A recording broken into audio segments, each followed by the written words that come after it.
Hi, today I want to talk about doubting. I was going on a walk today and I'm still previously on that walk, but I'm actually sitting on a swing right now. And I wanted to talk about doubt. I'm outside today instead of, inside in a quiet house. I'm outside because I just thought it would be a better environment today. So we're discussing the topic of doubt. And I've been doubting a lot recently, but I've been trying to convince myself that I'm totally not doubting right now and everything's gonna be okay and I'm so positive. And I guess reverse psychology hasn't been working on me because I don't believe a word I'm saying, and God knows my heart, so I don't think he believes a word I'm saying either. So I've just decided that I'm gonna be truthful about it. If you hear, let me let that pass. Sorry. If you hear strong winds, because I'm outside, so just let the wind pass once in a while. It is so beautiful where I'm at right now. But yeah, I was just so tired of checking myself and trying to act like I'm just completely okay and nothing's bothering me right now, or I'm not totally filled with doubt, but I really am right now.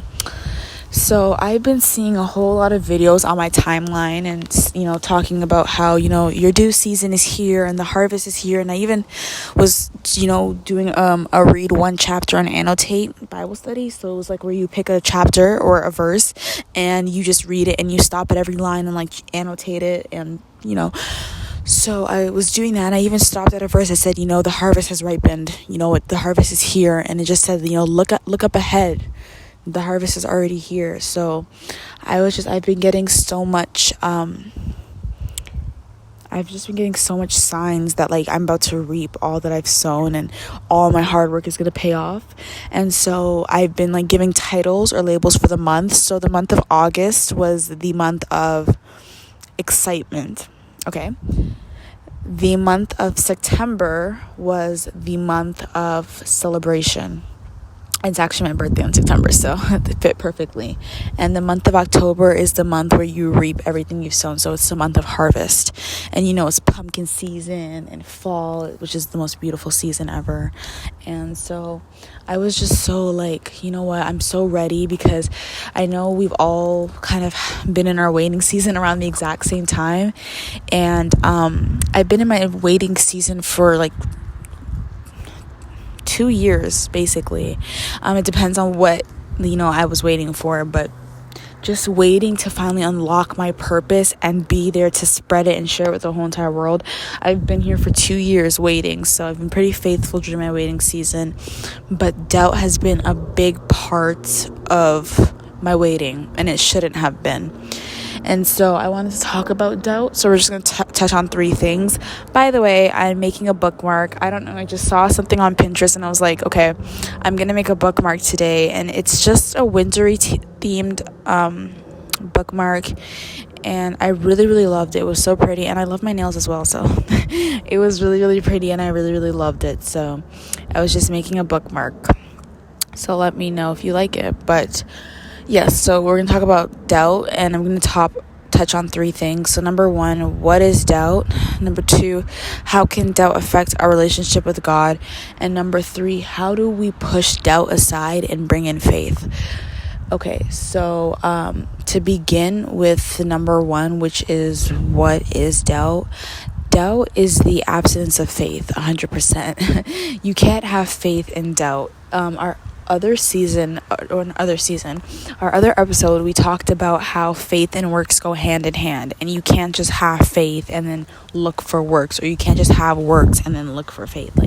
There's something that go hand in hand, and you can't have one without the other. Well, this is the opposite. You can't have faith and doubt at the same time, and you can't necessarily, have doubt and faith at the exact same time.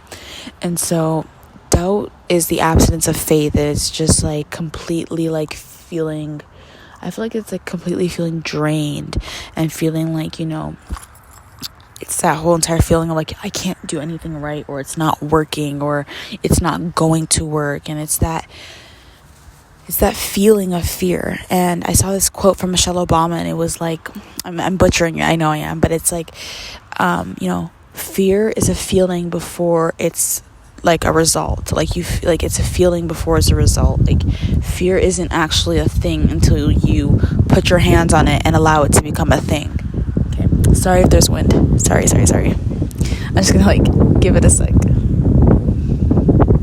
Hopefully this is not too loud because I don't want to re-record this, because I'm in the mood right now to talk about doubt. But yes, and so I was reading, I saw that quote and I was like, that is so true. And so doubt is basically not having enough faith in God and not having enough faith in yourself combined to have faith in the process. Okay, and I know that's like a lot, but like it's basically just not having enough faith in two things, and not having enough faith in God and not having enough faith in yourself combined to have enough faith and trust in the process. And so stay with me because I'm going to make a point. So yes, that's what doubt is. Now, doubt is probably one of the biggest destroyers to the spiritual connection and bond that we have with God, because doubt is basically telling us, hey, whatever God said to you, totally forget it because it's not true. Me and you, we both know that it's not true. As you can see, nothing is working out. How do you have faith in something you can't even see? There's no point. Just settle for less, or just go do what you know you can do. Don't go beyond your limits. Don't break boundaries or barriers. Just stay in your little circle and don't step outside the box, because we both know that this is not going to work, and you can't even have faith right now because you can't even see what's going to happen for you. And that's what doubt says to us. And we know that Satan is a prince of the air, and so he's always finding a way to get into our heads one way or another to tell us, hey, it's not going to work out, stop trying. And so doubt is one of the biggest things. Whoever's running their engines, I'm telling you. So doubt is one of the biggest things that kind of alter our relationship with God, because it tells us that God isn't enough. Our faith in him will never be enough, and therefore there's no point of even having faith to begin with. We might as well just doubt. We might as well just let go of that faith. And that's such a bad, horrible, contemptuous mindset to have. It really is, because it tells us that our God is not enough. Our God is more than enough, and his son was more than enough, and his son paid the penalty for our sins on the cross. And we ought to be thankful that he did that, because I have no clue where I would have been, if he didn't do that. And so it's just like, doubt is one of the most evil emotions ever. I think it's one of the worst, because it literally installs in your brain that nothing is going to work out, nothing's working out for you, God doesn't want good for you or any of that. And that's what it puts in our heads, and it's not true. How do we get over doubt? How do we tell doubt to shut up and let God do his thing? How do we let go of doubt? How do we overcome doubt despite the immense feeling that nothing is looking the way it's supposed to look? Well, something that I've learned about God is that whenever he's about to do something big, or whenever he's about to bless you beyond your comprehension, whenever he's about to blow your mind, nothing will make sense. This is God we're talking about. Sorry, the wind. This is God we're talking about. And so many people forget that we're talking about a literal God, an omnipresent being. There are certain things about God that we can't even begin to comprehend, that we can't even wrap our minds around. And that's how it's supposed to be. I'm sorry, I'm spitting. That's how it's supposed to be. We're not supposed to know every last detail about God. If you want to know a little bit about what your God is like, you need to read that book. You need to read that word, because it's there for a reason. But we're not supposed to know every last thing about God. And we're not supposed to understand the way God does things because he thinks like a God, because he's a God. And we're not. So we're not supposed to understand everything, but we are supposed to submit and believe that he will do it, and he will. There was a Bible verse that I keep remembering about, and it was like, who among you's father will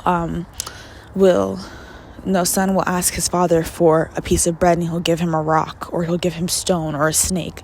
It was one of those. But it was like saying, like, basically, if a son was to ask their dad for some food or for something they needed, or even if it was for something they wanted, their father wouldn't trick them and give them something that's like totally useless to them or not good for them. That's what Satan does. He disguises horrible things to look like great things, to look like everything our flesh desires, but not our spirit. And he disguises it to look like that. And the minute he pulls us in enough, he unravels it, and it's disgusting, it's evil, it's putrid, it's nothing. And that's what he does. But on the other hand, God doesn't do that to us. He tells us what he's about to give us. He puts the promise in our head. And at first, it looks like it's this disgusting thing that's going absolutely nowhere. But as he pulls us in closer, and we continue to believe, and we wait and we wait and we wait, and the harvest is ready. We unveil it, and it's everything and more. It's more than we could have ever imagined. It's like planting one seed, watering that seed, giving that seed light, doing all of that stuff. You go back to that seed, and it's just supposed to be one corn crop, and it's literally a whole entire field full of corn, abundance full of corn. You will never have to plant a seed of corn for a very, very long time. That's how God works. He blows our minds, and he's done it before. That's why the Bible says we need to remember how God has been faithful to us. We need to remember God's promises. We need to remember God's good works. We need to remember what God did for us in the past, because what he did for us in the past, that little thing he did for us in the past, he will multiply it as we grow, as we move on to the next level. There's nothing too hard that God can't do for us. And we need to start believing more and start thinking like believers and people who walk in faith. You know, we're not supposed to walk by sight. We're supposed to walk by faith. And so there's honestly no point of doubting. Doubting is just a waste of time. It's useless. It is absolutely useless. Why not just trust God and see where he takes you? He's never failed me, no matter how long I've had to wait. He's never failed me, no matter how much times I've cried or doubted. He still showed up, because nobody can take what God has already preordained for your life. So I just wanted to spread this message. I needed to hear this. Sometimes I just be speaking facts, and I'm just like, oh my gosh, like I need to hear myself speak sometimes. So God, let this be all of you and none of me. Okay, because this message is for somebody. You need to start believing in the God that has proven himself time and time again. We just need to start believing again. And in due time, that harvest will come. Everybody has their time. This time might not be yours, but if you're like me, this is our season.